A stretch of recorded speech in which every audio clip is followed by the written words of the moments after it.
In the metals quadrant, continued selling in the March silver futures contract. Copper futures are now down 7 of the last 8 sessions. And since the close on December 27th, which incidentally is the highest closing price since July 31st, copper has fallen 5.11%.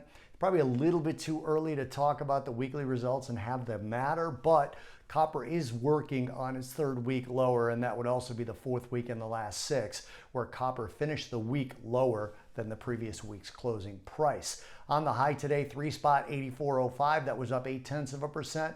The low 3 spot 7.6, that was down 1.31%, and we ended up closing down about 1.25%. Now, supply and demand dynamics are being talked about in the market again.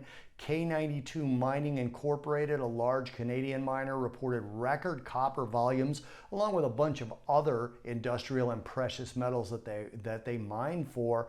And as demand is expected to pick up, others seem to be getting involved in possibly helping with the supply situation, which many people thought, if the economy recovered, as the economy recovered from the rate hikes, or shrugged them off, whichever way you want to look at it. I'm talking about globally, that supply or demand would ramp up as well. So Freeport-McMoRan also talked in their last report that they're trying to ramp up industrial metal mining, and they're including copper in that. So we could have a very interesting supply and demand story going forward.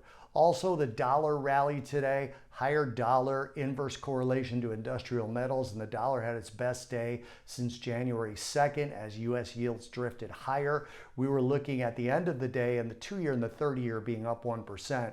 The 5-year and the 10-year unchanged, but during the course of the day, most of the pressure on U.S. yields was higher, and that pushed the dollar to have its best day since January 2nd in aggregate, and that was bearish for copper.